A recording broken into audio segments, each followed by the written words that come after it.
जो चीज़ हमारे पास में नहीं होती हम उसको पाने का प्रयास करते हैं। जो मोबाइल हमारे पास में नहीं है उस मोबाइल को पाने का हम प्रयास करते हैं। जो वस्त्र हमारे पास में नहीं है उसको पाने का हम प्रयास करते हैं। फ्रिज नहीं है, कूलर नहीं है, वॉशिंग मशीन नहीं है या कोई सामान नहीं है तो उसको पाने का हम प्रयास करते हैं। उसको पाने का तरीका ढूंढते हैं। ये मोबाइल मेरे पास कैसे आएगा, ये सामान मेरे पास कैसे आएगी, ये सामग्री मेरे पास कैसे आएगी, उसको पाने का हम कुछ तरीका ढूंढ रहे हैं। एक तरीके से अगर हमको वो मोबाइल नहीं मिलता, एक तरीके से हमारे घर में फ्रिज नहीं आता, एक तरीके से हमारे यहाँ कूलर नहीं आता, एक तरीके से हमारे यहाँ वॉशिंग मशीन या कोई सामान नहीं आता तो हम तरीका चेंज कर देते हैं। दूसरे तरीके से भी अगर हमको वो चीज़ नहीं मिलती तो हम कोई तीसरा तरीका ढूंढते हैं। तीसरे तरीके से भी अगर कोई चीज़ नहीं मिलती तो हम चौथा तरीका ढूंढते हैं। शिव महापुराण की कथा कहती है, अगर तुम्हारा दुख नहीं कट रहा, तुम बहुत जगह जगह जाकर धक्के खाकर आ गए और कष्ट नहीं कट रहा, तो शिव महापुराण की कथा कहती है थोड़ा सा तरीका चेंज करो, तरीका बदलो। अभी तक दुनिया में भटक लिया, जगह जगह जाकर हमने भटक कर देख लिया, अब हमें भटकना नहीं है। अब हमको उस भटकन को छोड़कर तरीका चेंज करना है, तरीके से बाहर हो। अब तरीका चेंज कर कर हम स्वयं शिव के मंदिर तक जाएं, एक लोटा जल बाबा के चरणों को चढ़ाएं और बाबा से विनती करें, हे भोलेनाथ, हे श्री बालाजी सरकार, हे शंभू, ऐसी कृपा करो मेरे जीवन का दुख कटे। हम फिर उनसे कहें, हम उनसे प्रार्थना करें। जब तक हम प्रार्थना नहीं करेंगे वो सुने कैसे? एक माँ को मालूम है मेरा बेटा 4 रोटी खाता है, पर माँ 4 रोटी एक साथ थाली में नहीं रखती। एक माँ को मालूम है मेरा बेटा 3 रोटी खाता है, माँ 3 रोटी थाली में नहीं रखती। एक पत्नी को मालूम है मेरा पति 5 रोटी खाता है, पर पत्नी थाली में 5 रोटी नहीं रखती। कारण पति आवाज लगाता है, सुनो आज सब्जी अच्छी बनी है, 1 रोटी और लाओ। पत्नी को खुशी होती है। बेटा आवाज लगाता है, माँ आज दाल अच्छी बनी है, 1 रोटी और लाओ। माँ धीरे धीरे कर कर उसकी थाली में 1-1 रोटी 2-2 रोटी देती है और एक साथ सारी रोटी नहीं रखती। पत्नी 1-1 2-2 रोटी रखकर अपने पति की थाली में देती है, पूरी रोटी नहीं रखती। उसी तरह जैसे हम अपनी माँ को पुकारते हैं, माँ 1 रोटी और लाओ, माँ को प्रसन्नता होती है। पति आवाज लगाता है पत्नी को, मुझे 1 रोटी और ला कर दो, तो पत्नी को प्रसन्नता होती है, आज मेरे पति ने अच्छे से भोजन करा, मांग कर भोजन करा, तो पति को देखकर पत्नी प्रसन्न होती है। उसी तरह जब हम देव अधिदेव महादेव के चरणों में बैठते हैं और उसके चरणों में बैठकर 1 लोटा जल समर्पित कर कर कहते हैं, बाबा मुझे ये दुख है, तो बाबा भी उसको काटने के लिए आतुर होता है। अपने दुख को दूसरे से ना कहिए, अपने दुख को अपनों से कहने का प्रयास। जब हम अपने मन की बात जब देव अधिदेव महादेव से कहते हैं तब बाबा सुनना जरूर है। हमने जिन वस्तुओं को जोड़ा, हम सोचते हैं इसमें सुख का अनुभव हो जाएगा, तो वो सुख का अनुभव नहीं होता। एक सेठ जी के पास में 4 चीजें बड़ी कीमती थी। एक गधा बड़ा कीमती था, एक बकरी बड़ी कीमती थी, एक घंटी बड़ी कीमती थी, एक जोड़ सेठ जी जो कपड़े पहनते थे वो भी बड़ा कीमती था। सेठ जी के पास में ये 4 चीजें बड़ी कीमती थी। गधा कीमती था, बकरी कीमती थी, घंटी कीमती थी, एक जोड़ जो कपड़े पहनता था सेठ वो कीमती था। 4 चोरों ने विचार करा इस सेठ जी की 4 चीजें चुरा ली जाए, पर चोर आपस में विचार करने लगे चुराएं तो चुराएं कैसे। सेठ इतना समझदार है कि कपड़े तो छोड़ता नहीं है, पहन के रखता। गधे की पूंछ से बकरी को बांध के रखता, बकरी के गले में घंटी बांध के रखता। सेठ जी खुद गधे पर बैठ जाता है तो कपड़े कोई चुरा नहीं सकता, खुद पहना हुआ है। गधे पर बैठा है तो गधा भी कोई नहीं चुरा सकता। गधे की पूंछ से बकरी बंधी है और बकरी के गले में घंटी बंधी है तो घंटी बजती रहती है। तो सेठ जी को मालूम है कि बकरी भी है और घंटी भी है। अब चुराने वाला चुराएगा कैसे? चुराएं तो चुराएं कैसे? पर चोर भी होशियार थे। उन्होंने कहा 4 चौराहे पर खड़े हो जाओ। एक चौराहे के चोर ने चोरी करना प्रारंभ करा, बकरी की घंटी को धीरे धीरे पीछे से खोला और गधे की पूंछ से बांध दिया और बकरी को चुरा कर ले गए। दूसरा चोर पीछे से निकला तो बकरी को निकाल कर ले गया। अब सेठ जी के कानों में घंटी की आवाज नहीं आई, पलट कर देखा तो बकरी और घंटी दोनों गायब थे।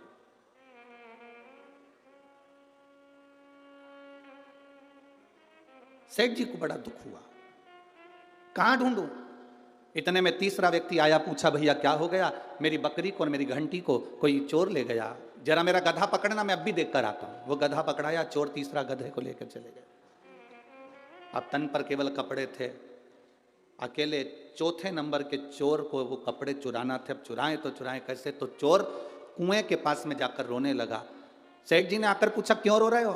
उसने कहा मेरे हीरे की तिजोरी कुएं में चली गई, मुझे तैरना नहीं आता, अगर कोई ला कर दे देगा तो आधे हीरे दे दूंगा। सेठ जी ने विचार करा, आधे हीरे में तो मेरा गधा भी आ जाएगा, बकरी भी आ जाएगी, घंटी भी आ जाएगी, मैं ला कर देता हूं, ले मेरे कपड़े संभाल। चोर को कपड़े दिए, लेने के लिए कुएं में सेठ जी कूदे। जब निकल कर बाहर आए तो कपड़े भी गायब थे, ना बकरी बची थी, ना घंटी बची थी, ना गधा बचा था, ना कपड़े बचे थे, शरीर नग्न था, केवल सेठ जी बचे थे। एक हाथ में डंडा लेकर चारों तरफ घुमाने लगे। एक संत ने पूछ लिया, सेठ जी क्या बात है, क्या हो गया? सेठ जी कह रहे हैं मेरी सारी वस्तु कोई चुरा कर ले गया, ये शरीर कोई ना ले जाए।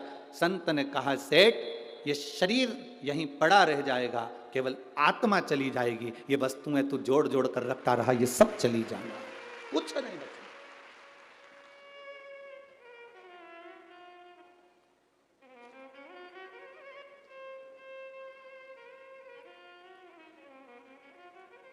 हम कहते जरूर है, अरिजीत जी मेरा मन तो इतना बड़ा हो नहीं, कहते कहने वाले, अरिजीत जी मेरा मन तो इतना बढ़िया है, कोई मुझसे कोई मांगता है तो मैं दे देती हूँ। कोई ने कहा कि ये दे दो जीजी, मैंने दे दिया। कोई कहे मुझे ये दे दो जीजी, दे दिया। और वही जीजी ट्रेन में चढ़े और अपनी सीट पे कोई बैठ जाए, फिर जीजी क्या करे? अभी तो कह रही थी कि मेरे से कोई मांगता है तो दे देते, अब कौन दे रहा? तो इतने में तो जीजी भी कह, अरे भाई कहाँ बैठ गई तू, चलो उधर हटो। कहाँ बैठ रहे हो? यहाँ, चलो हटो यहाँ से, ये हमारी सीट है। महाराज एक स्टेशन पर तुम्हें उतरना है, एक स्टेशन पर उसको उतरना है, जिसकी मंजिल आती जाती है वो उतरता चले जाता है। बस अंतर इतना है, जो ट्रेन में बैठकर मूंगफली खा लिया, मोबाइल चला लिया, अच्छे से खूब एंजॉय कर कर सफ़र कर लिया, उसका सफ़र ठीक है। नहीं तो एक न एक स्टेशन पर उतरना सभी को है। ये मानव का जो शरीर मिला है, 3.5 करोड़ रोम छिद्र, 21,600 श्वास प्रतिदिन इस मनुष्य के शरीर से निकल रही है। इस शरीर की एक एक श्वास को जिसने ठीक तरीके से रमण कर लिया, भगवान के भजन में लगाकर और कुछ परमार्थ का कार्य कर कर, तो समझो कि शरीर ठीक है। नहीं तो जाना तो सबको है, जाना सबको है, कोई दूसरा कर ही नहीं रहा। शंभु शरणे पड़ी मांगू घड़ी रे, दुख काटो दया करी ने दर्शन। शंभु शरणे पड़ी मांगू घड़ी रे, दुख काटो दया करी। शिव तत्व की प्राप्ति किसको कहते हैं?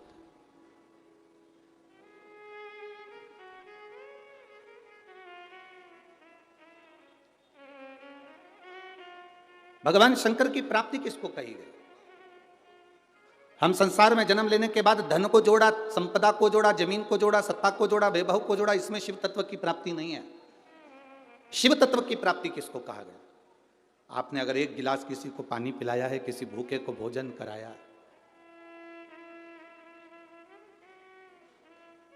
किसी भूखे को भोजन कराया, किसी प्यासे को पानी पिलाया, किसी दुखी के आंख के आंसू को आपने पोंछ दिया, कोई विद्या का अध्ययन करना चाहता था और उसकी एजुकेशन के लिए, उसकी विद्या के लिए आप आगे आकर खड़े हो गए, तो ये समझ लो किसी के पास में दवाई का पैसा नहीं और आपने आकर आगे आकर सेवा कर दी। कोई प्यासे को पानी, भूखे को भोजन, किसी के जीवन में आप अगर थोड़ा सा भी सम्मिलित हो गए उसके दुख की घड़ी में, तो समझ लेना ये शंकर को जल चढ़ाने के बराबर है, शिव भक्ति के बराबर। देवराज नाम का ब्राह्मण जो चोरी का धन लेकर शंकर जी के मंदिर में प्रवेश कर जाता है, शिव जी के मंदिर में जाने के बाद में ब्राह्मण देवता आवाज लगा लगा कर रहे हैं, हर हर महादेव। बार बार हर हर महादेव कहा जाता है, बार बार हर हर महादेव कहा जाता है, और देवराज नाम के ब्राह्मण को क्रोध आता है।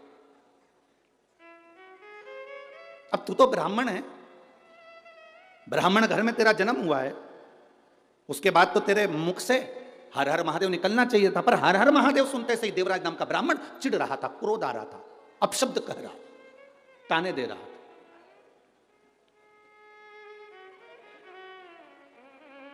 संसार में ऐसे बहुत सारे हैं जिनको भगवान के नाम से चिढ़ हो सकती है, जिनको भगवान के भजन से चिढ़ हो सकती है, भगवान की भक्ति से चिढ़ हो सकती है, पर हमें उसका स्मरण नहीं करना है कि कौन चिढ़ रहा है, कौन अपशब्द कर रहा है, कौन ताने दे रहा है, कौन आड़ा टेढ़ा कर रहा है, हमें उससे कोई मतलब नहीं। क्या किसको रोइए, जम जम के बोलो जरा, क्या किसको रोइए, चादर तान के सोइए। आग लगे बस्ती में, खूब अच्छे से जिंदगी जियो, जरा जरा सी बात में उसने बोल दिया तुम रोने बैठ गए, उसने कह दिया तुम रोने बैठ गए, आग लगे बस्ती में, अपन रहो मस्ती में। जो जितना मना करे, मंदिर के सामने से निकल कर जा रहे हो, लोग तुम पर हंस रहे हैं, बताओ ये चल दी पानी चढ़ाने के लिए, ये चल दी सियोर वाले महाराज की चेली, चली पानी चढ़ाने के लिए शंकर जी को, और तुम रूठ गई, गुस्सा आ गया, तुम्हें क्रोध आ गया। नहीं, वो जितना जितना बोले तुम उतनी जोरदार खजूर वाली चोटी बनाओ, चूड़ा मूड़ा घस के फिर जाम ला, आग लगे बस्ती में, अपन रहो मस्ती में, खूब जोरदार तरीके से।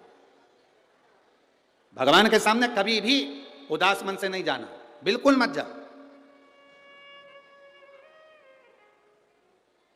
अपने यहां तो भजन में भी लोग कहते हैं, तेरे माथे मुकुट विराजे, तेरे काने कुंडल साजे,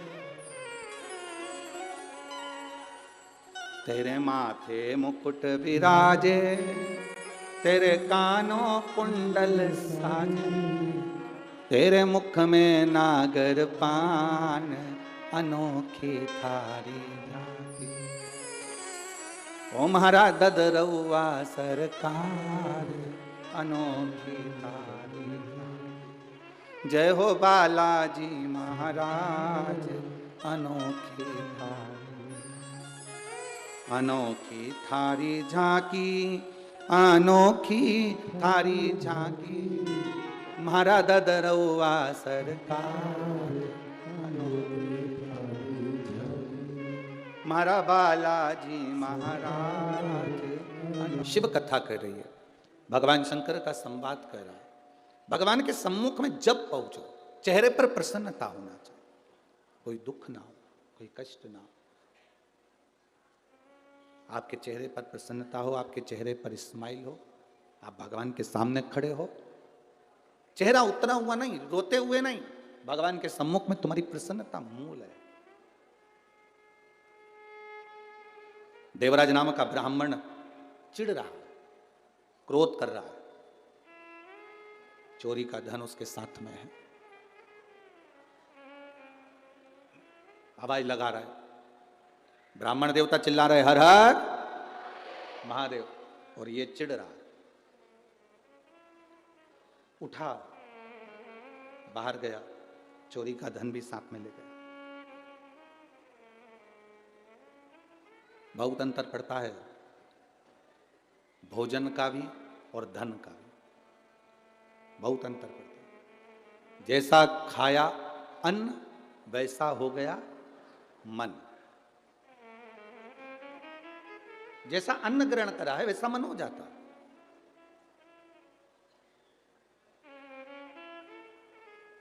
आप लोगों ने कथा सुनी होगी, भीष्म पितामह से दुर्योधन ने कितने कितने शब्द कहे, कितने शब्द।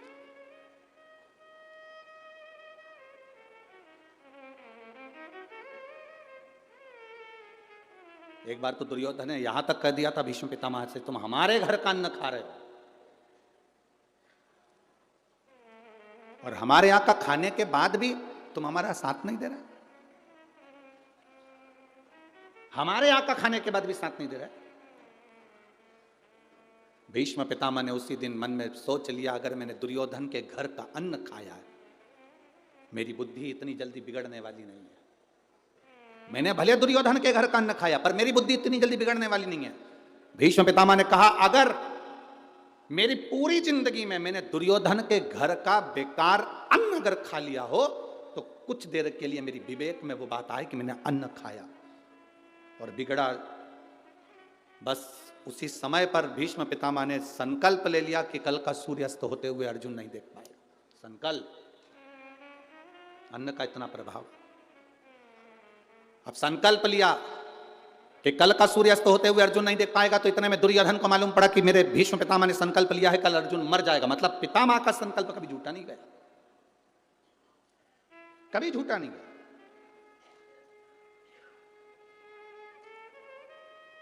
दुर्योधन ने पूरे हस्तिनापुर में और पूरे युद्ध मैदान में कुरुक्षेत्र की भूमि पर अपने टेंट में, अपने पंडाल में अपनी ओर मोतीचूर के लड्डू बांटे। जब दुर्योधन ने मोतीचूर के लड्डू बांटे तो वो लड्डू लेकर कोई भगवान कृष्ण के दरवाजे पर उनके टेंट में पहुंच गया, उनके पंडाल में पहुंच गए। भगवान कृष्ण ने पूछा, ये लड्डू काहे के हैं? तो जो द्वारपाल लड्डू खा रहा था उसने कहा, ये बूंदी के लड्डू हैं। द्वारिकाधीश ने कहा, ये बूंदी के लड्डू तो मुझे भी दिख रहे हैं कि बूंदी के हैं। ये नुक्ती के लड्डू, ये बूंदी के लड्डू तो मुझे भी दिख रहे हैं कि बूंदी के हैं। लड्डू काहे के हैं? तो द्वार पर फिर बोला, ये बूंदी के ही तो लड्डू हैं। भगवान द्वारकानाथ ने कहा, ये तो मुझे दिख रहा है कि बूंदी के लड्डू, लड्डू काहे के? तो क्या ये बूंदी के ही हैं?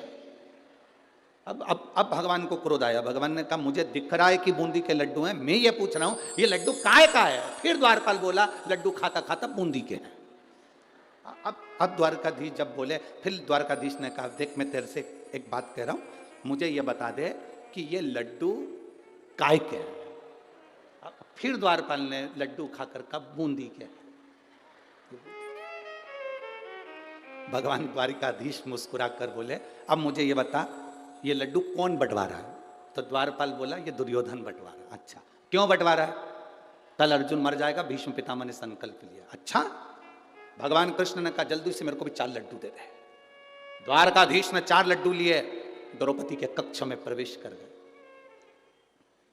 और द्रौपदी के कक्ष में प्रवेश कर द्वारकाधीश ने आवाज लगाकर कहा, द्रौपदी, ए द्रौपदी। द्रौपदी आई, भैया आप, क्या बात है? भगवान ने कहा, ले द्रौपदी लड्डू खा ले। द्रौपदी ने पूछा, काय के लड्डू है? भगवान बोले, मोतीचूर के हैं, तू खा। इस लड्डू की कहानी बड़ी विचित्र, तू तो खा ले। द्रौपदी ने लड्डू लिया, खाते खाते फिर पूछा, लड्डू काहे के? भगवान बोले, मोतीचूर के हैं। अब द्रौपदी ने पूछा, इतनी रात के 1:30-2 बज रही है, रात्रि का दूसरा पहर हो रहा है और तू मुझे लड्डू खिलाने आया, आखिर ये लड्डू कौन ला कर दिया? तो कहा, मेरे द्वारपाल ने दिए। क्यों दिए? कल भीष्म पितामह ने प्रतिज्ञा करी है, कल अर्जुन मर जाएगा, सूर्यास्त होते हुए नहीं देख पाएगा। तो मैंने सोचा, अपनी बहन का पति मरने वाला है, कल तो मैं लड्डू आज ही खिलाया। भगवान बोले, जैसे ही बोले तो द्रौपदी ने कहा, लाओ मेरे को 2 लड्डू और दो तुमने छुपा के रखे। द्वारकाधीश ने 2 लड्डू और दिए तो द्वारकानाथ ने कहा, द्रौपदी तेरा पति मरने वाला और तू लड्डू खा रही है? द्रौपदी बोली, जब भाई खिला रहा है तो अच्छे से खाओ, बाद में देखा जाएगा।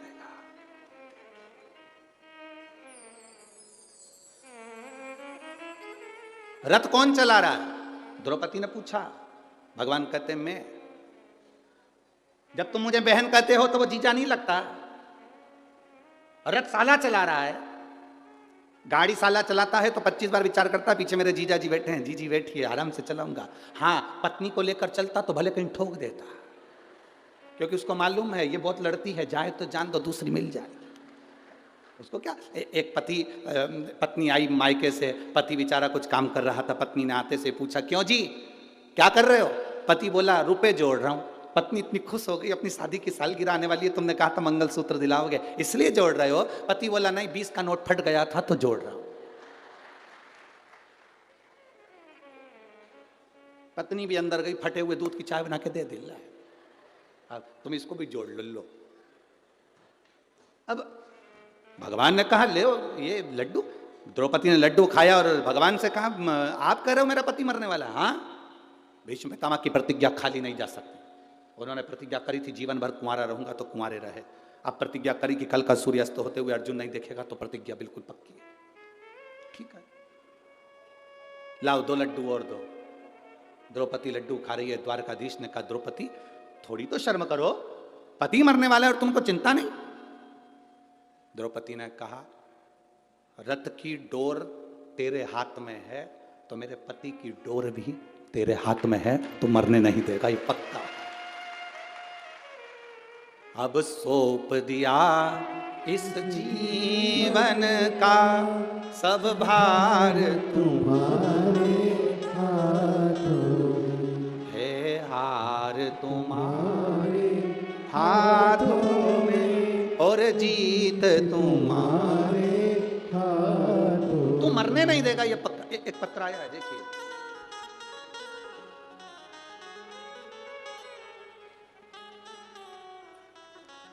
रोली तिवारी, पिता कमलेश तिवारी, निवासी ग्वालियर से हैं। कहीं बैठे हों तो हाथ हिला सकते हैं, कहीं बैठे हों तो हाथ हिलाएं। रोली तिवारी, पिता कमलेश तिवारी, निवासी ग्वालियर।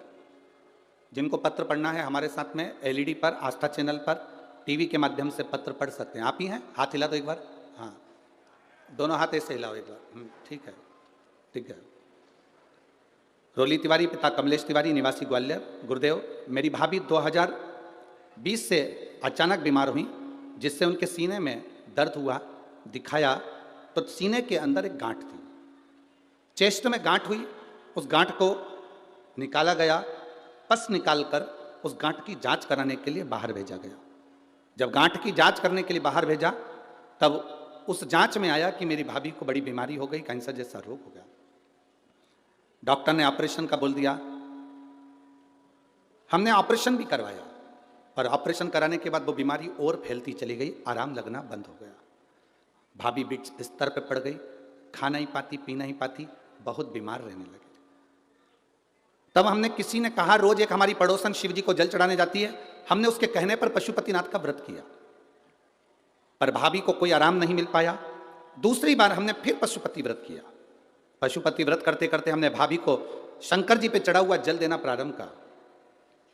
जैसे ही शिव जी पर चढ़ाया हुआ जल देना प्रारंभ करा, तीसरा पशुपति व्रत हुआ गुरुदेव, जो 2020 से पलंग पर पड़ी थी, एक अंश भी हिल नहीं सकती थी, उठ नहीं सकती थी, चल नहीं सकती थी, खा नहीं सकती थी। हम बाबा का क्या गुणगान करें गुरुदेव, बाबा बाबा है। हमने शिव जी पर जल चढ़ाकर उसको देना प्रारंभ करा और एक बेलपत्री उसको देना चालू करी। बाबा की कृपा से उसकी रिपोर्ट भी नॉर्मल आई और 16 अगस्त से उसने चलना फिरना बाबा की कृपा से चालू कर दिया। अब उसको आराम है। आराम है बाबू, हाथ हिलाइए एक बार, दोनों हाथ। हर हर महादेव। बैठिए। गुरुदेव, डॉक्टर ने भी कह दिया इसका रोग समाप्त हो रहा और बाबा की कृपा होना प्रारंभ हुई। यह शिव तत्व है। आपका विश्वास, आपका भरोसा, आपकी दृढ़ता, आप जिस विश्वास से, जिस भरोसे से शंकर भगवान को जल चढ़ाते हो, शिव उस जल को अमृत तत्व में परिवर्तन कर देते।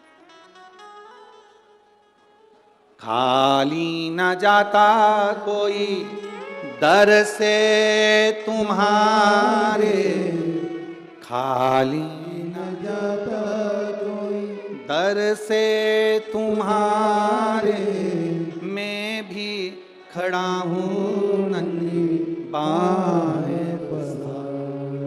अपने हृदय से लगा लो, लगा लो, गिरा जा रहा हूँ, उठा लो, भोले अपने दर से अब तो न टालो, गिरी जा रही हूँ, उठा लो, वो कृपा जब करता है। अभी हमने कहा कि महाराज जी कथा करवाए, गुरु बाबा की कृपा हुई, यजमान पर कृपा हुई, कथा हुई, ददरवा धाम सरकार के पावन चरणों में कथा का लाभ ले रहे हैं। हम इतना जरूर कहेंगे, अगर बालाजी ने, हनुमान जी ने तुमको यहाँ कथा सुनने के लिए बुलाया है शिव जी की, तो खाली तो नहीं जाओगे, ये झोली भरी जरूर जाओगे, निश्चित। बोल बम का नारा है, आप उसके भरोसे पर आए, उसके विश्वास पर। द्रौपदी कह रही है, मेरा पति मर नहीं सकता, ये मेरा विश्वास है। दीन बंधु दीना नाथ, मेरी डोरी तेरे, मेरी डोर तेरे हाथ में, तो कैसे मर जाए। भगवान ने कहा, द्रौपदी एक काम कर, जल्दी से तैयार हो जा, जल्दी तैयार हो, दासी के कपड़े पहन, नौकरानी के, दासी के कपड़े। द्रौपदी ने कहा दासी के कपड़े मैं क्यों पहनूं, तू पहन। दासी के कपड़े पहनाए भगवान ने और कहा चल भीष्म पितामह के कक्ष में। पितामह को नींद नहीं आ रही होगी क्योंकि कल अर्जुन मरने वाला है, तू जाके उनके चरण छूना, आशीर्वाद लेना, वो अखंड सौभाग्यवती का आशीर्वाद तुझे दे देंगे, दे देंगे, काम खत्म। तो चल मेरे साथ।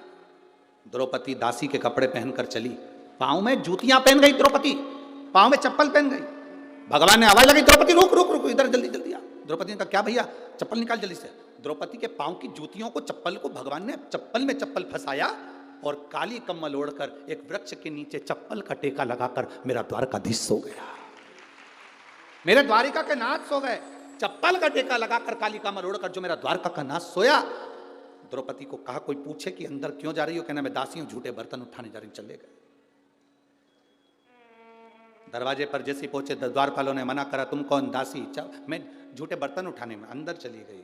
भीष्म पितामह खिड़की के पास खड़े थे, नींद नहीं आ रही थी। द्रौपदी ने चरण पकड़ लिए। भीष्म पितामह को लगा दुर्योधन की पत्नी रोज सुबह जल्दी स्नान करके मुझे प्रणाम करने आती है, आज और जल्दी आ गई। उनको क्या मालूम था, वो तो समझे दुर्योधन की पत्नी है, उनको क्या मालूम था कि ये द्रौपदी है। उन्होंने तुरंत जो देखा, द्रौपदी तो इतना इतना पल्लू लेकर गई थी क्योंकि सेविका थी, दासी थी, दासी इतना पल्लू करके जाती थी राजभवन। सेविका पल्लू का फायदा कितना है, माताएं 2 बार पल्लू करती है, एक बार शादी कर कर आती है तब इतना पल्लू रखती है क्योंकि मुंह दिखाई होती है तो सोने की रकम मिलती है, और दूसरी बार माताएं इतना पल्लू जब रखती है जब घर में कोई बुढ़ा बुढ़ी मरता है, कोई बुजुर्ग जब मरता है तब इतना पल्लू रखती है क्योंकि आंख में आंसू तो एक भी नहीं आता, बस अंदर डिजाइन में चिल्लाती रहती है। अब बोले तो बोले क्या, पहले था पल्लू का नियम इतना, धीरे धीरे यहां आया, फिर यहां गया। अब तो वो लाइन आती है ना, देखते रह जाओगे, बस अब पल्लू दिखता ही नहीं है।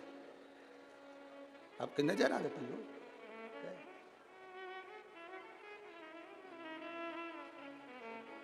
पहले के समय में होता था, नानी बाई का मायरा सुना है आप लोगों ने, जम के तो बोलो जरा। नानी बाई के मायरे में नरसिंह मेहता की दादी मर गई थी और नरसिंह मेहता की बड़ी भाभी इतनी चिढ़ती थी अपनी दादी सास से और नरसिंह मेहता से कि उनको धक्के मारकर बाहर निकालने को तैयार हो गई। तो नरसिंह मेहता की पत्नी और नरसिंह मेहता की भाभी दोनों रो रही थी। पहले नरसिंह मेहता की भाभी रोई दादी सास से गले लगकर, इतना पल्लू कर। तो नरसिंह मेहता की पत्नी को लगा कि मेरी जीजी आज तक सास के सामने पल्लू यहाँ रखी, सास मरी तो पल्लू यहाँ रखी और इतनी चिपक चिपक के रो रही है, पहली बार इतना रो रही है सास के लिए। हमेशा गाली देती थी डुकरिया मर जाए तो अच्छा, और आज गले लग लग के रो रही है। देवरानी को समझ में नहीं आया कि जेठानी इतना क्यों रो रही है। थोड़ी देर बाद जेठानी रोते रोते उठ गई और उठते से देवरानी से बोली अब तू रो ले, और जेठानी चली गई अंदर। जब देवरानी रोने बैठी तब समझ में आया कि जेठानी इतनी चिपक के क्यों रो रही थी। सास के कान में यहाँ पे सोने की मुर्कियां थी, उसको दांत से कतर रही थी और दांत से कतर के उसको मुंह में भर लिया और मटके में ले जाके डालकर कहा जल्दी ले जाओ जल्दी। अब कह रही है ले जाओ। वावारी दुनिया मतलब की दुनिया में किसी कौन किसका, कौन किसका। अरे आप सबको ददरवा धाम वाले महाराज जी को धन्यवाद देना चाहिए जो हर साल कुछ ना कुछ अच्छा आयोजन कराकर आपका जीवन का कल्याण कर दे प्रति वर्ष। और हमें तो सुनने को मिला 27 साल से लगातार चल रहा है। ये प्रभु कृपा नहीं तो और क्या है, ये दया नहीं तो और क्या है।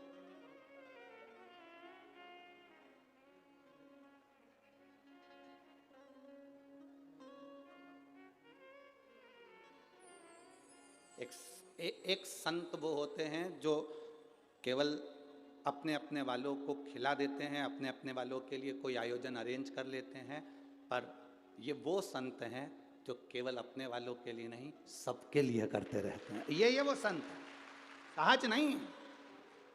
संत का जो स्वभाव होता है वो यही होना चाहिए। निर्मल मन सो मोहि, निर्मल।